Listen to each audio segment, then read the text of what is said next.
This is the first Sanctuary letter, and I wanted to talk about home as sanctuary. I have created a lot of my messaging, my offers, my intentions around the idea of creating a home sanctuary. And I really wanted to identify, well, what does that mean? What does it mean for your home to be a sanctuary? What is sanctuary?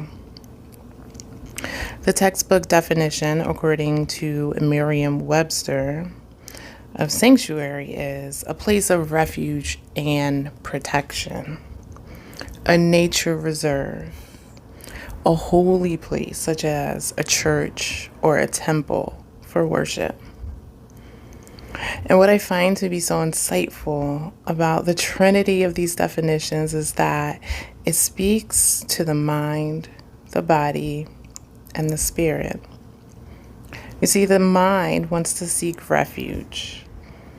The body wants to physically feel safe in a space, as if in a nature reserve, in a natural environment, within its natural essence.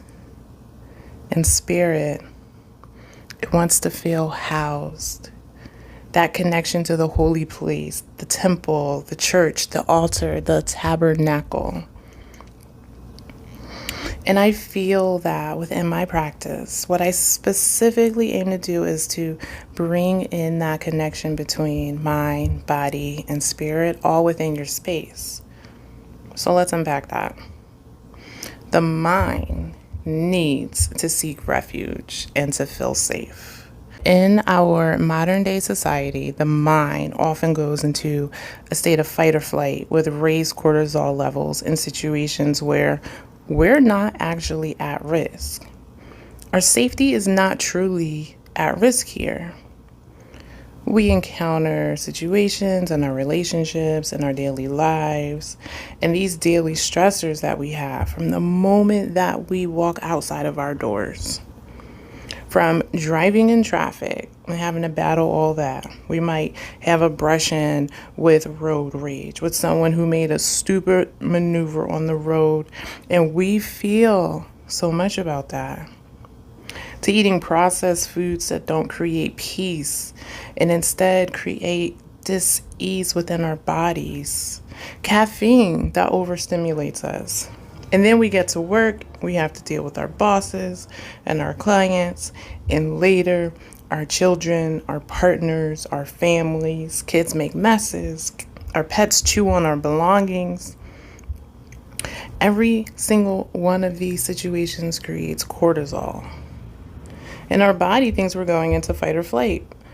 But in reality, our minds and our bodies haven't caught up to the development of our modern day age. And we store this in our bodies. And we bring this back home with us at the end of the day. And if your home is not set up as a support system, it becomes dumping ground.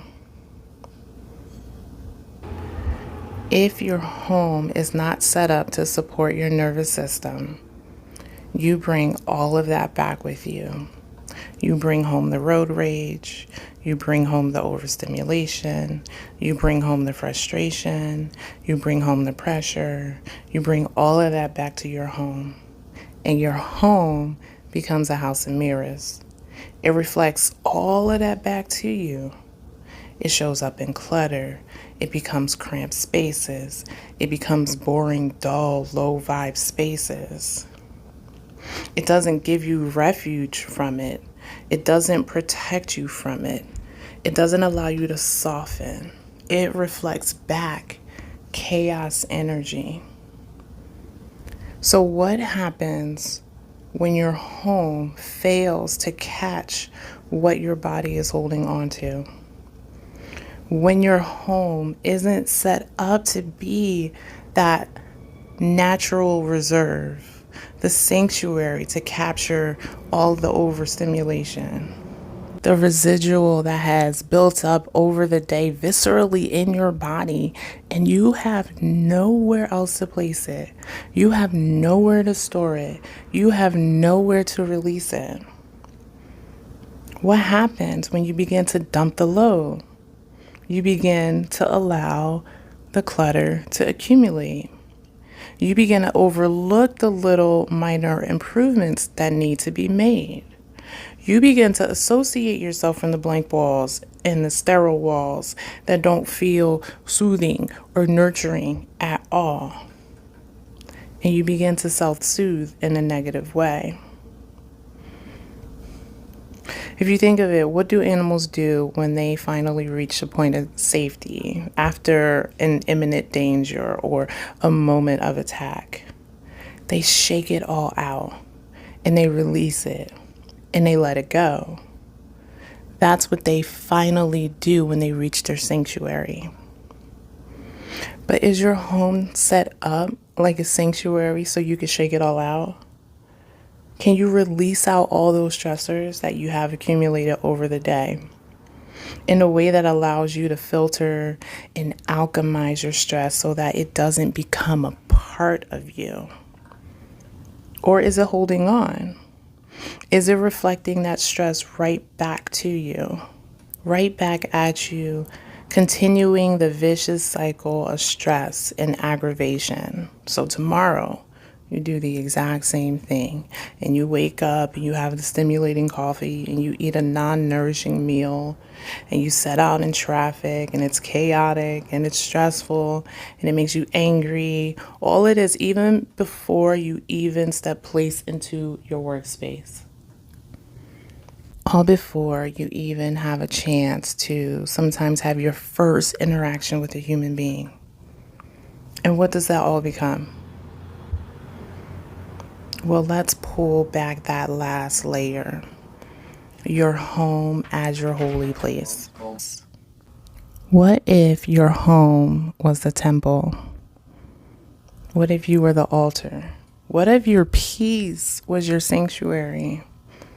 Then what would you bring back into that space? How would you treat your doorstep before walking through it? It wouldn't be an angst. It wouldn't be an aggravation. It would be ritual. Just as if you were to take a step into a holy place, what do? You bless yourself. You might take some holy water to cleanse yourself. You might ask the divine for protection, right?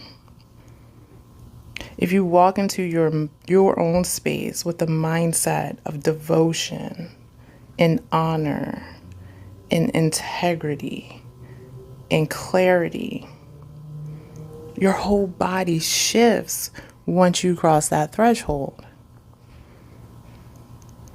What if you treated your body as the altar? What would you do then? Would you eat the non-nourishing foods? Would you overstimulate your nervous system with the caffeine? Would you allow that jerk on the road to even get to you? No, because you're the altar. You don't absorb chaos. That's his problem. Let his anger, let his responsibility, let his recklessness be his problem. If you were the altar, you wouldn't even take that on. You wouldn't bring it back into your temple. If you allowed your peace, your inner sanctuary to be reflected in your home, you'd be more mindful of what you carried along with you in your altar and what you allowed to cross into the threshold of your temple.